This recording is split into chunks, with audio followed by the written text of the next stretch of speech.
Time to pay that fare. Time to pay that price. Time to pay the piper, as the old expression goes. If you dance with the devil under the pale moonlight, at some point there's going to be hell to pay, literally. That goes for Brittany.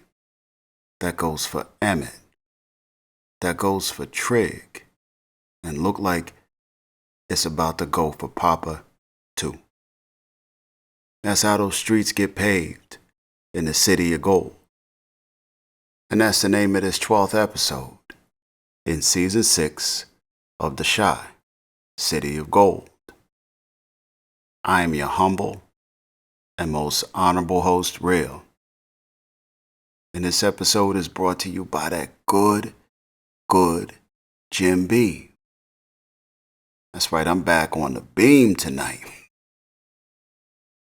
Not that beam. And Coke. Diet Coke, because I'm old. You know what I'm saying? Old school. Let's just get down to brass tacks, shall we?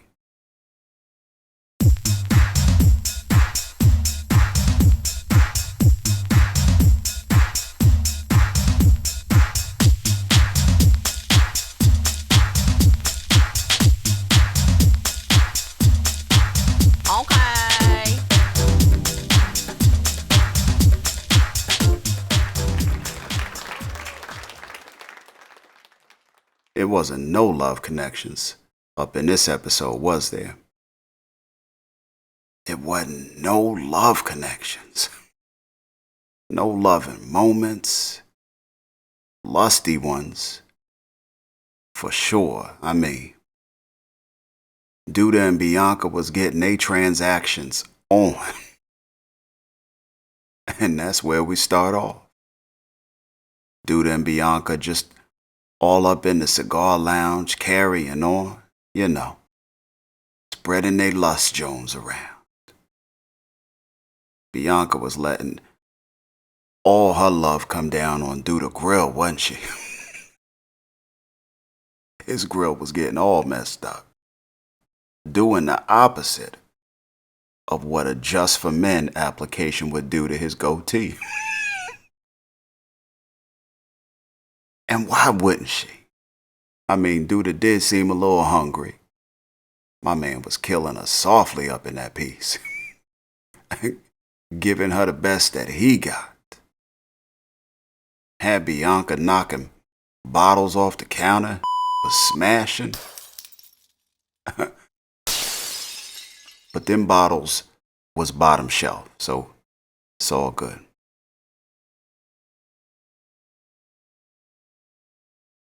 After the deeds were done, you know, now that she done fed the man, you know, nourished his loins and all of that, asked Douda to talk to Trig about the weed permit. He like, I got you. Look like she playing all her little cards right.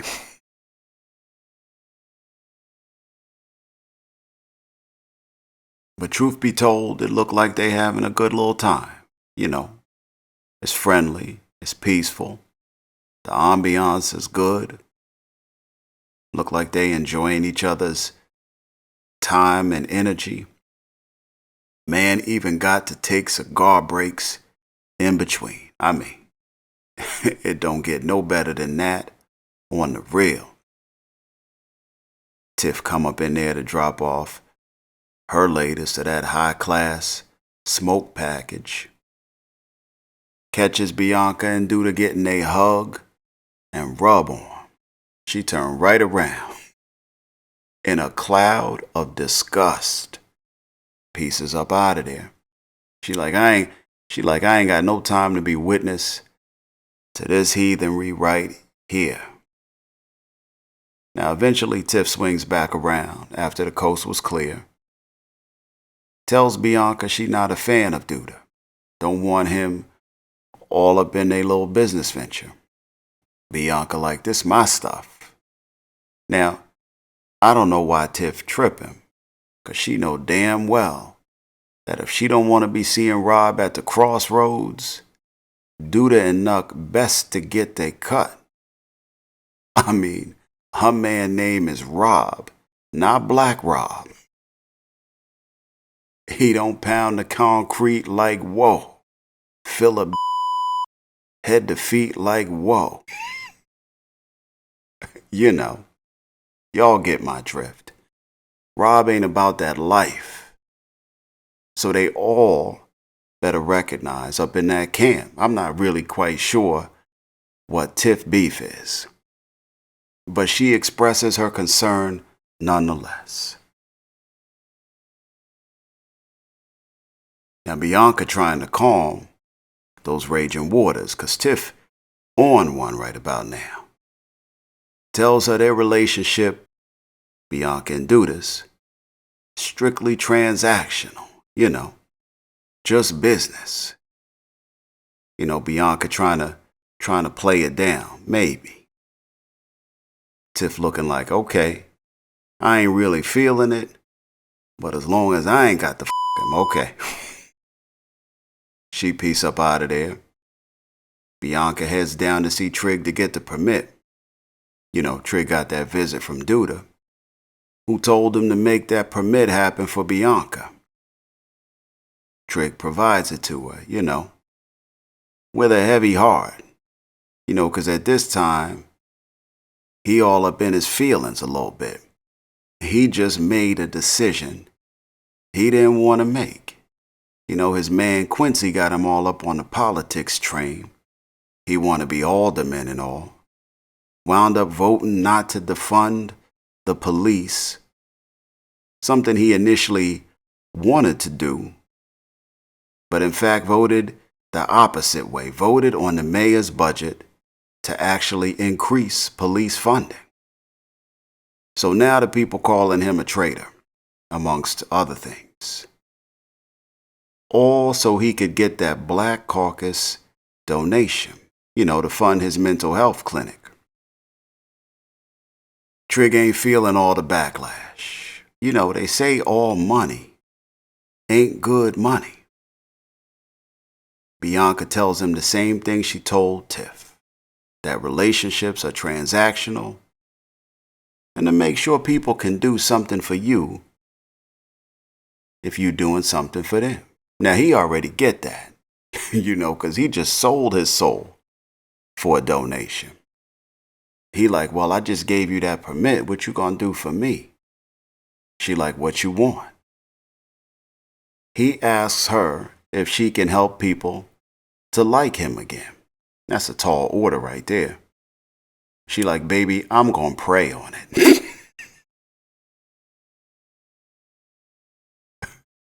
'Cause your name is Beelzebub right now to these folk.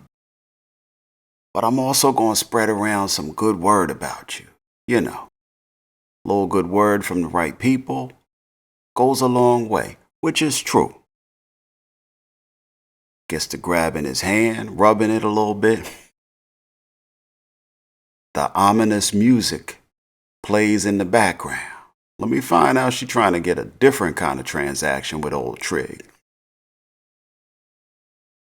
Bianca peace up out of there. Another day, another time, Trig meets up with Shaad at the men's circle.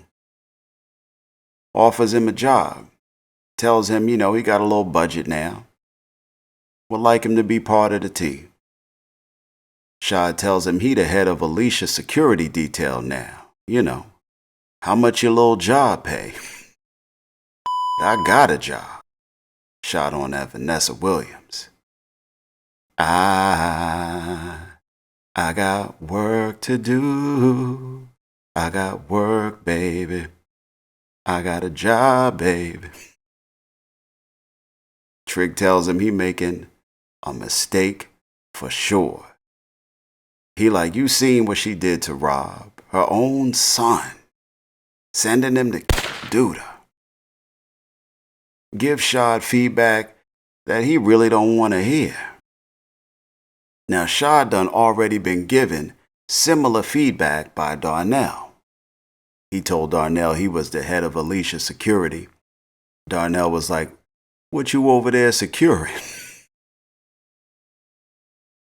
That ass? Shot up in Darnell crib with the trench on that Alicia gave him. In the mirror checking himself out and all of that. That 1972 shaft trench. Darnell told him to check the pockets for cocaine. Said that coat probably belonged to one of her old butt buddies. Anyway, back to Trig and Shaad's conversation. Shaad don't like the way it's going. He peace up out of there in a huff. Leaves Trig to his thoughts. That conversation ain't go well at all. My man Shaad ain't trying to hear what nobody's saying. This man done recently went from a jail cell to a bed over at Trig's to a bed over at Deja's, selling old Donkey Kong cartridges and used hockey jerseys outside on Deja's lawn. Till she packed up all his little shit and put it on the couch.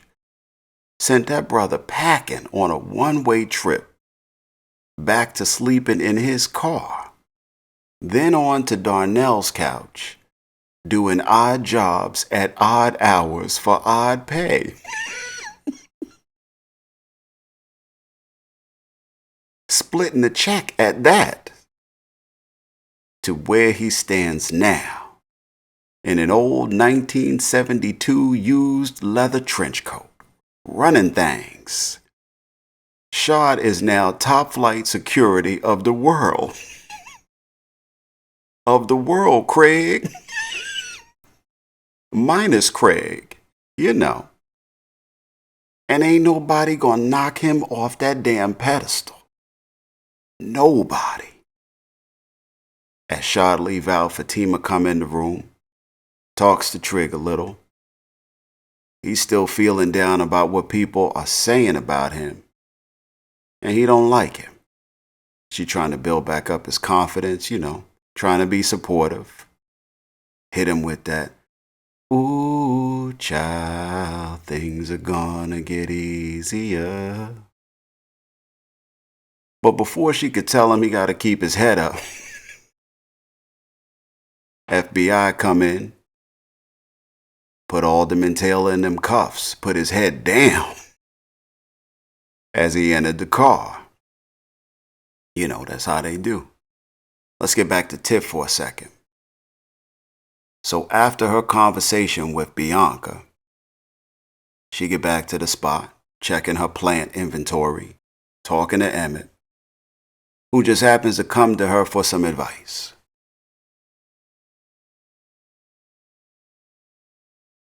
Emmett tells Tiff that Douda want him to end Alicia, send her to the crossroads. He thinks that if he tells this to Alicia, maybe she'll let him live and take Douda out her damn self. Tiff like, boy, you gonna mess around with Alicia, and I'll be seeing you at the crossroads. Then you're gonna miss everybody. Then you're gonna miss everybody. He asked Tiff to take him to see her, and eventually they go. They get up in there, Shaad up in there in a black suit on black tee, looking like the Douda man on New Jack City.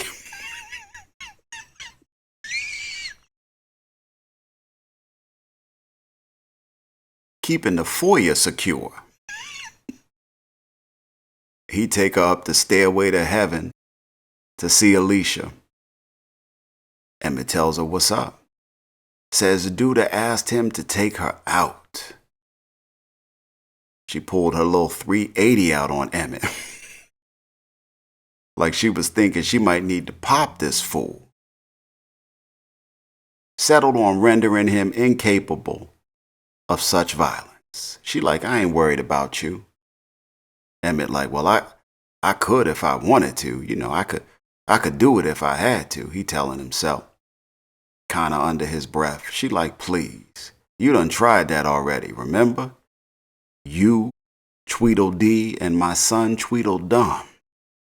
She like, what you want though?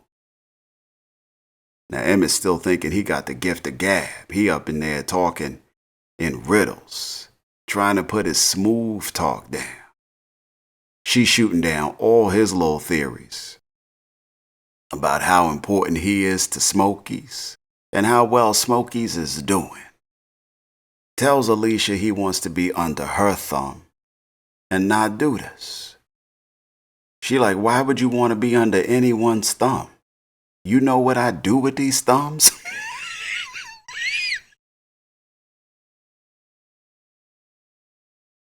You know what these thumbs get up to in the evenings?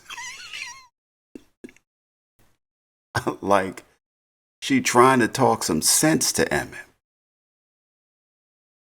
He up in there sounding foolish as all hell, but that's what fools do. Especially fools who find themselves in a jam. He like, I want to owe you. Emmett just saying anything. Tells her he will accept her offer to buy Douda out. Then he can owe her and not him. She like, okay already, I'll give you and your family a little security detail. He peace up out of there. Gets back home, Kiesha start tripping. Cause Lil Ronnie tripping. He up in the spot like, oh.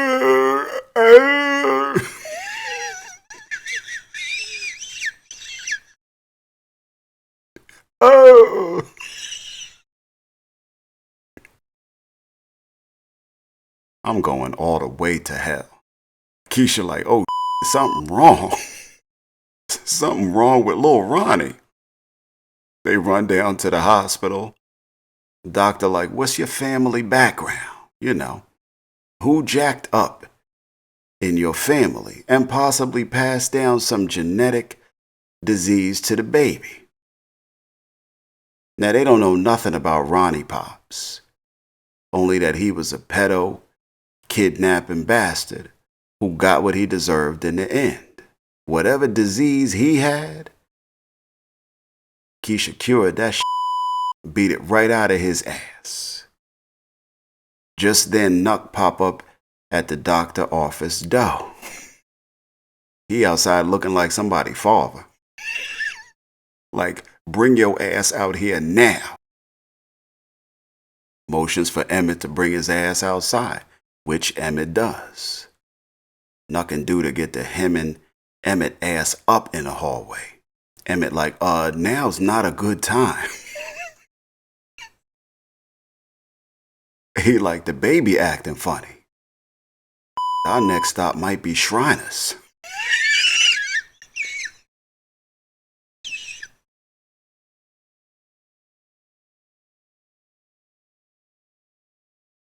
It ain't never a good time for Emmett to do what he need to do. Unless it involve ass or Smokies. And don't let it be some ass at Smokies. They ask Emmett why they see Alicia down on the south side, looking healthy, still breathing, riding on the freeway of love in a pink Cadillac and all of that. Tells him if he want to stay breathing, he need to put that work in. So much for Emmett's damn security detail. You know, the one Alicia promised. That must have been Secret Service, secretly watching his ass from an undisclosed location. Emmett out in these streets, ass out. You can already see how this gonna go. They piece up out of there, all of them. Later, Kiesha catch up with Fatima. Gets a serious little rap. You know, tells her about Lil Ronnie. Asks her to help find out Big Ronnie's background detail, you know, through her connects. See if he passed down a genetic disease, had something in his history that the baby might be affected by. She agrees to see what she can do. Now, on the other side of town, Tiff back up at Bianca's spot, setting up her display of smoke arrangements. You know, Tiff got her going on now, don't she? Took that input from Cairo, the weedologist, invested the time and the money, and now she running with the torch, blazing a trail of her own. She like the Willy Wonka of weed up in these parts. Or well on her way. Who can make the sun shine? Douda walks up in the spot, approaches Tiff. She like, oh, Bianca ain't here. He like, I'm here to rap to you a taste, you know. Talk to you for a second. How your man doing? I heard he got shot. He good? You know, we'd hate to lose his non-shooting just hurling all type of shade. Now, I guess Tiff should be happy it's just shade. 'Cause it could be bullets. Tiff tells him to stay away from her and from her family. He like, how I'm gonna do that? We in business together. Not unless you want Rob to be officially introduced to his maker. You know Jesus is love. 'Cause Jesus is love. He won't let you down. She throw a little shade back. She like, not for long, in regard to them being in business together. Tiff a little snarky in this episode. Like she got an itch she can't reach to scratch or something. You know. Like that's gonna get her somewhere, that little exchange. Douda leaves flowers for Bianca. Tells Tiff to make sure she get those. He done with the conversation. He ready to peace out. As he walks out, Tiff get on that super petty. Super ugly. Tells Douda she don't even like you like that. Told him Bianca said y'all little relationship purely transactional, player. And Douda like, is that right? Is that what she said? Okay. All right. The f is Tiff doing? Douda took the damn flowers back, pieced up out of there. Now later that night, up in the cigar lounge, Bianca joint is jumping. I mean, it's jumping. It's packed. People look like they having a good time. Shows Tiff how she plan on selling her product. 5 joints for 5 G's. A G a joint. Got the gold wrap on the smoke and everything. But wait, there's more. You get this handcrafted joint case for free. Bianca tells Tiff they in the luxury weed market now. That this is no longer just a cigar lounge. It's a smoke haven. A smoke wonderland. Where only the finest cigars and crumbled herb cigarettes are sold and smoked up in this establishment. Alicia comes in. Girl power exudes. The 3 of them toasting and celebrating to new opportunities. End of the night, Tiff up in there counting the loot. Nut come over on that Debo. He like, look like we had a good night. I'll be taking Douda's cut, thank you.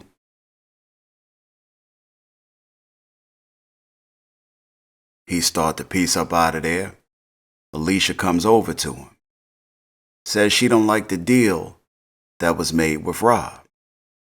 Nuck like, okay, we can call it off. I can get on my boogie down production type shit, and you can listen to my 9mm go bang. I can body him tonight if you so anxious with your genuine looking ass. and you can see his crooked mask wearing non-shooting ass. You know where, at the crossroads. I guess they gonna keep that agreement as is for now. Now, before Douda catch up with Bianca, he rolls around to the studio. You know, where the shenanigans tend to go down between Jemma and Lil Brittany. Douda had a little conversation earlier with Zay, who spilled the beans that Brittany ain't on her job. Ain't doing that spy work on her brother that they need her to do. They catch Brittany up in that joint getting her jam and groove on. Snatch the headphones right off her head. Tell her they ain't got no time for her mission to be a failed rapper. Told her ass to get to spying. They start to leave out. She gives them some info, you know, a little something to hold them over. Now, prior to this, she had gone over to Bakari's spot, caught up with her brother a little bit, caught a little heat from Bakari about not being around when they were kids. You know, as his older sister, turns out she a little shady lady. Looks like Bakari been processing his feelings on old Brittany for a while now, wondering why she even there. A little skeptical. Clearly he doesn't trust her. Asks her how she get all the money she been throwing around. You know, getting his gut check on.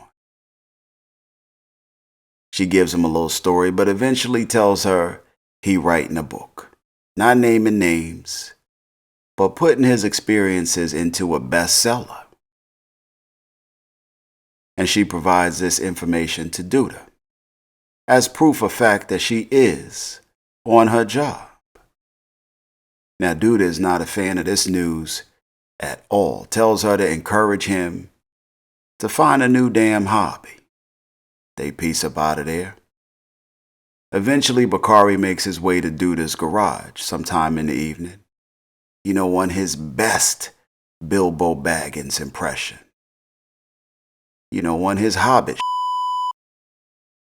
Because Douda crew main job, or one of them, is to go around the city and burgle cars.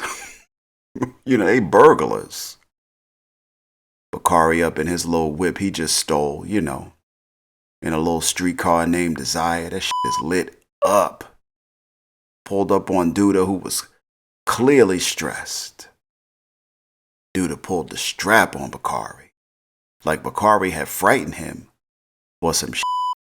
Now, I'm sure anybody rolling up in that garage would need a code to pull up. Like, I'm sure anybody can't just walk up in there. Douda like, you almost got popped, player. You best to be announcing yourself when you come up and through here. Like the vroom vroom on the race car Bakari lifted wasn't loud enough. Bakari seemed quite proud of his ill-gotten gains. Douda, not so much. Bakari then asks for an advance on his pay. Tells Douda he want to get a laptop. Douda like, why? So you can write your little book? Not happening, player. You get zilch. Nada. Nothing. You get the little allowance I give you when I feel like giving it to you. Hit him with that Willy Wonka. Good day, sir. I said good day, sir. Gave Bakari a little neck choke and a shove and all of that. Now, Bakari know for sure his sister's super shady. Because he only told one person what he was doing.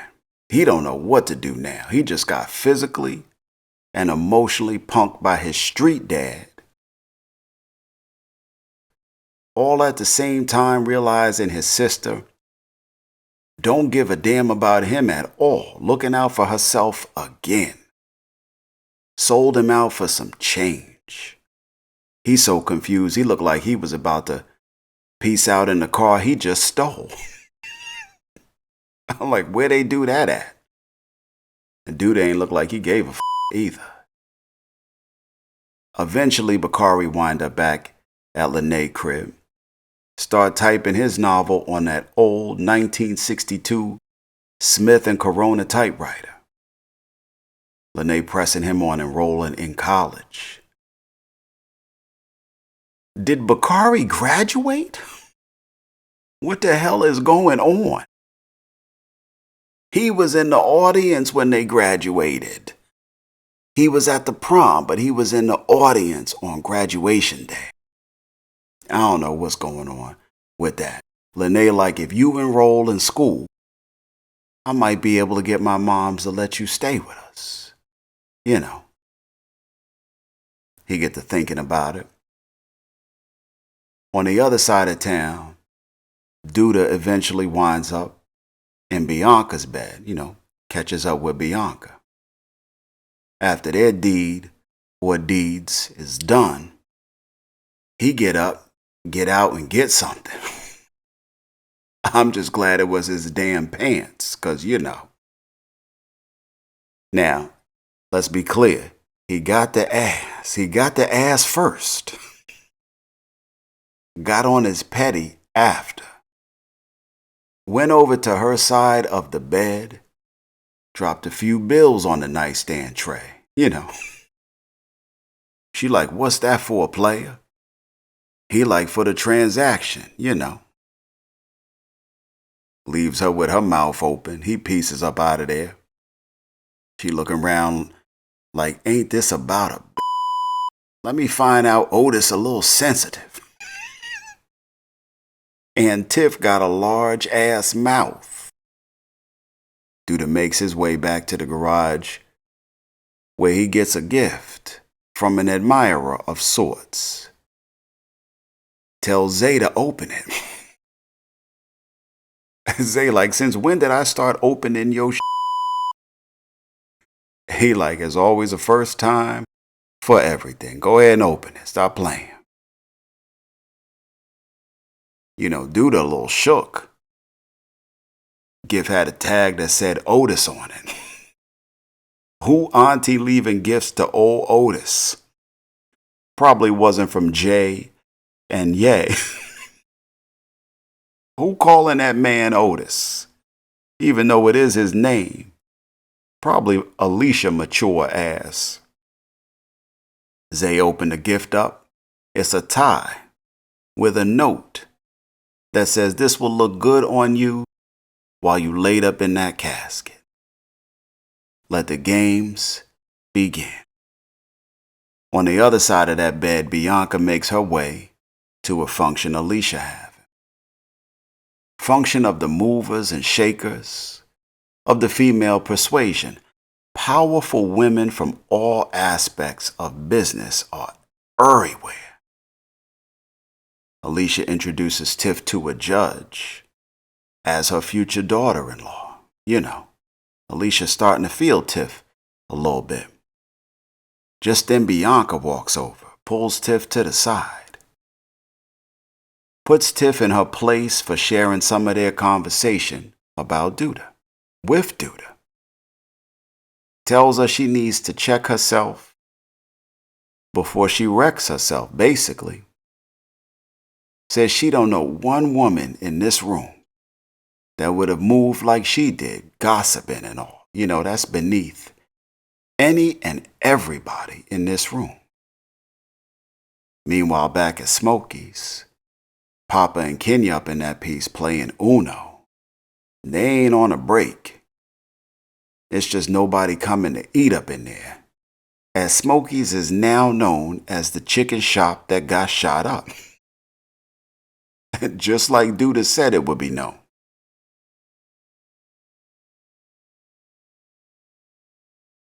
I thought Kenya had pieced up out of that joint after her and Poppa whole thing blew up. Then she wound up at Jake's, taking work as a model for his clothing line like she needed the money.